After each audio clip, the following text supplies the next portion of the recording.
লোকসভা কেন্দ্রের মমতা বন্দ্যোপাধ্যায়, অভিষেক বন্দ্যোপাধ্যায় মনোনীত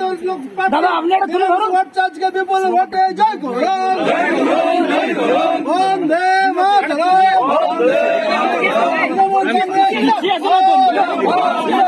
মমতা ব্যানার্জি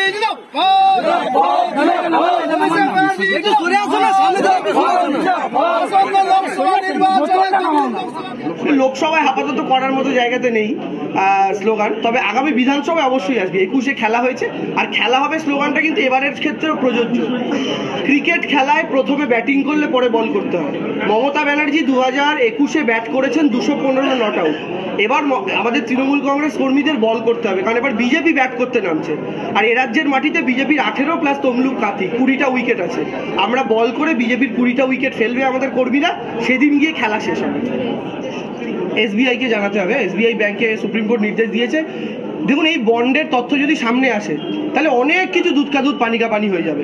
এই বন্ডের টাকা আমরাও পেয়েছি তৃণমূল দল হিসাবে, কংগ্রেসও পেয়েছে, সিপিএমও পেয়েছে, সব দল পেয়েছে। কিন্তু ভারতীয় জনতা পার্টি যে হারে পেয়েছে, ইডি রেড করাচ্ছে কোম্পানিতে, সিবিআই রেড করাচ্ছে কোম্পানিতে, সিবিআই রেড বন্ধ হয়ে যাচ্ছে, তারপরে দেখা যাচ্ছে সেই কোম্পানিগুলো বিজেপিকে ফান্ডিং করছে। এর উৎস কি, এগুলো জানার দরকার আছে। তৃণমূল কংগ্রেস কুণাল ঘোষকে সোশ্যাল মিডিয়া প্রচার করছে। দল ঠিক করবে কাকে কখন ক্যান্ডিডেট করবে। সিপিএম বিজেপি আমার এটা খুব ভালো লাগে, খুব মিষ্টি দুটো দল, জানেন তো। এরা নিজেদের দলের চাইতে বেশি তৃণমূলে কে প্রার্থী হলো, তৃণমূলে কি হলো এই নিয়ে আগ্রহী। আমরা এই জন্যই বলি আমরা হচ্ছি বাংলার দল। বাংলার বিরোধী দলরাও চিন্তিত যে তমলুকে তৃণমূলের টিকিট কুণাল ঘোষ না দেবাংশু, এই নিয়ে তারা আলোচনা করছে। বুঝুন, আমরা কি বিজেপির ক্যান্ডিডেট নিয়ে আলোচনা করছি যে এখানে কেন দিব্যেন্দু দাঁড়ালো না, এখানে কেন বিচারপতি প্রাক্তন দাঁড়াচ্ছেন? আমাদের তো কোনো ব্যাপারই না। বিজেপি যাকে খুঁজে ক্যান্ডিডেট করুক, আমরা সিম্বলটাকে হারাবো আর আমরা আমাদের সিম্বলটাকে জেতাবো। তো বিজেপি সিপিএম উৎসাহিত, আমরা ধন্যবাদ জানাই আমাদের দলকে তো গুরুত্ব দেওয়ার জন্য। এই রাজ্যে এগিয়ে থাকবেন এরকম কথা বলেছেন আমি শুনিনি। উনি বলেছেন যে বিজেপির আসন বাড়তে পারে, এইটা প্রশান্ত কিশোর বলেছেন। এবার আমি একটা কথা বলি, প্রশান্ত কিশোর এখন আমাদের দলের সঙ্গে যুক্ত নন, তিনি আইপ্যাকের সাথেও যুক্ত নন। প্রশান্ত কিশোর একটা আলাদা এন্টিটি। এখন আমরা তো জানি না তিনি গোপনে এখন বিজেপির সঙ্গে কাজ করছেন কিনা, ফলে তারই মন্তব্য হতেই পারে। আমি আপনাদের বলছি, রেকর্ড করে রেখে দিন, 19-এর থেকে তৃণমূলের সিট একটা হলেও বাড়বে আর 19-এর থেকে বিজেপির সিট একটা হলেও কমবে।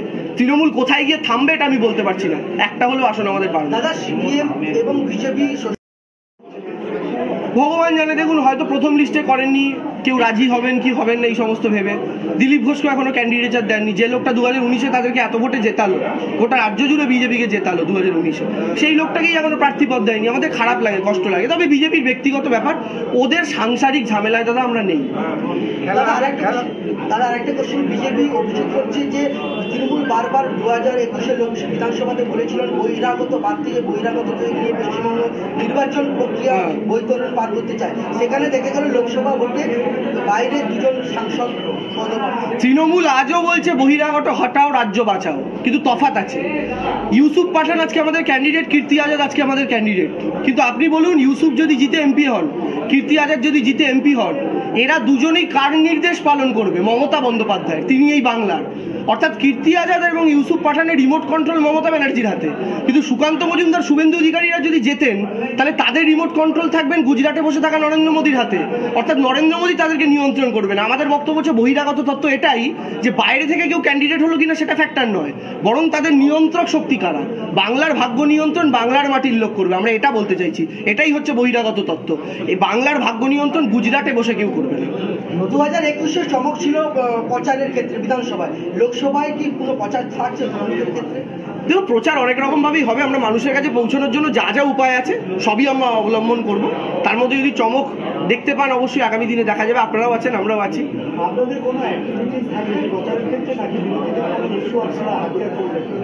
দেখুন, ইস্যু তো রোজ আসতে থাকে, বিভিন্ন রকম ইস্যু, তো ফিক্সড কিছু নয়। আমাদের ফিক্সড ইস্যু উন্নয়ন, সেটা নিয়ে আমরা লড়বো, এবং কেন্দ্রীয় সরকারের বঞ্চনা, বিজেপির ব্যর্থতা, এটা আমাদের প্রাইমারি এবং বেসিক। দেশ থেকে বিদেশ, জেলা থেকে ব্লক, রাজনীতি, খেলা, বিনোদন, সমস্ত খবরে টাটকা আপডেট পেতে সাবস্ক্রাইব করুন আমাদের চ্যানেল হলদিয়া লাইভ।